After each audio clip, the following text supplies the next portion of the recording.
proposed increase of wage bill, minimum wage by the PISRA. Honorable Speaker, as much as it's true we agree with the concern raised by members, the issue of minimum wage is still also ongoing discussions.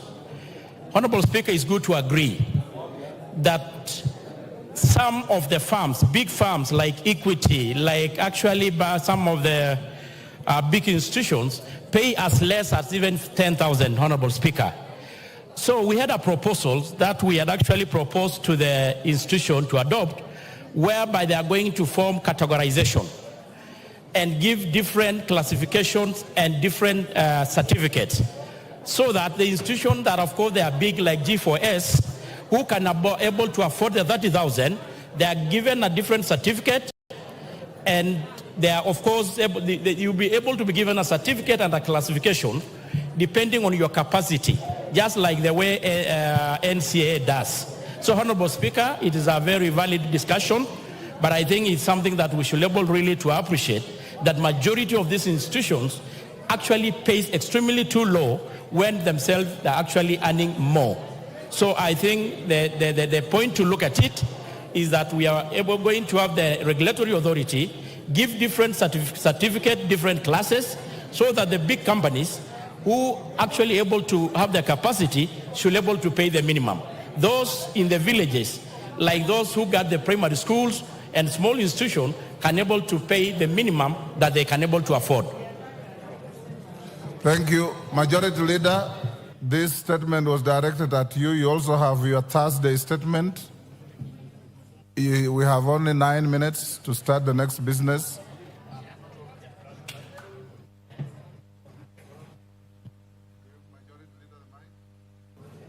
Thank you, Honorable Speaker. And let me thank the Honorable Robert for that statement. And indeed, it has been a concern to many people who have also reached out to me who are running security firms. And I want to commit that I will get in touch with the ministry and give a response in the course of next week, by Thursday next week, Honorable Speaker. Honorable Speaker, if you indulge me now to go to the usual Thursday statement, as you said, in the interest of time.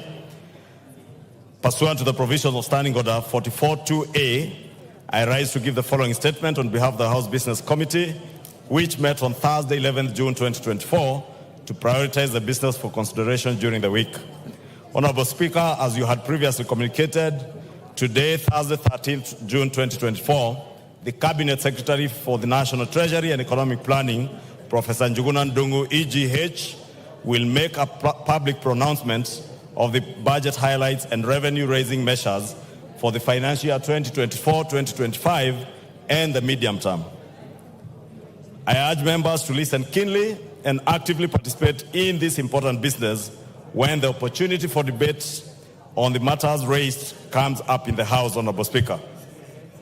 And Honorable Speaker, it will also be important to mention it to members of the public that this is not the Finance Bill 2024-2025, because there has been a misconception outside there that what the CES National Treasury is coming to spell out today is the Finance Bill 24-25. And therefore, Honorable Speaker, it will be important for members of the public to get the understanding that these are just the revenue-raising measure statement, not the Finance Bill. I know many of these members have been harassed by members of the public on matters touching on voting. There will be no voting today, Honorable Speaker, on anything. Honorable Speaker, with regards to business scheduled for Tuesday next week, the House is expected to consider the following bills at various stages. 1, Committee of the Whole House on the Kenya Drugs Authority Bill of 2022. 2, the second reading of the following bills: the Land Laws Amendment Bill, Bill number 2 of 2023. 2, the Care and Protection of Child Parents Bill, Senate Bill number 29 of 2023. And C, the Magbins Bill, Senate Bill number 13 of 2022. Additionally, debate will also be undertaken on the following motions. 1, report of the Auditor General on the National Government Constituencies Development Fund for the 9 constituencies in Bungoma County. 2, report of the Public Petitions Committee on its consideration of public petition on funds spent contrary to the provisions of Article 223 of the Constitution. 3, reports of the Auditor General on the financial statements of specified state corporations. Honorable Speaker, if you can protect me from this Embu team that is conversing in Kimbere and Embu. Order, honorable members, Karemba and your team. CNN, go and take your seat.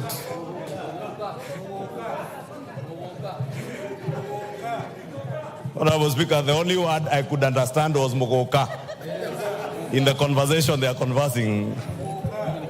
3, reports of the Auditor General on the financial statements of specified state corporations.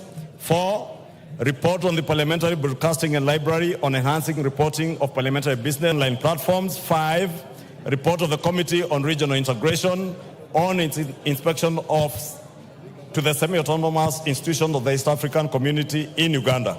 6, report of the Committee on Implementation on the implementation status of reports on petitions and resolutions passed by the House.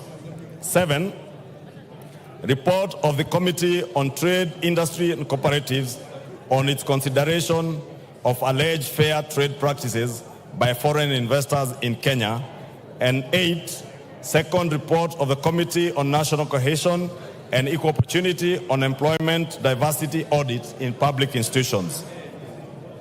Honorable Speaker, in accordance with the provisions of Standing Order 42A5 and 6, Cabinet Secretary MP regarding the status of the investigation into the death of Honorable Paul Loshimpiro MCA for the Angata Nanyekia ward in Samburu North constituency.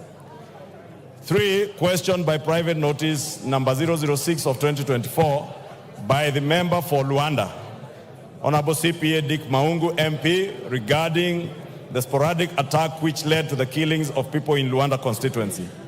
4,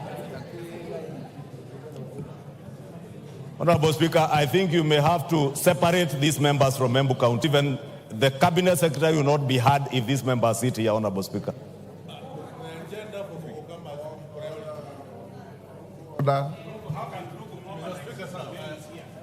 Order, Rugu. Order, take your seat. Take your seat. Take your seat. Karemba, can you go to where you normally sit?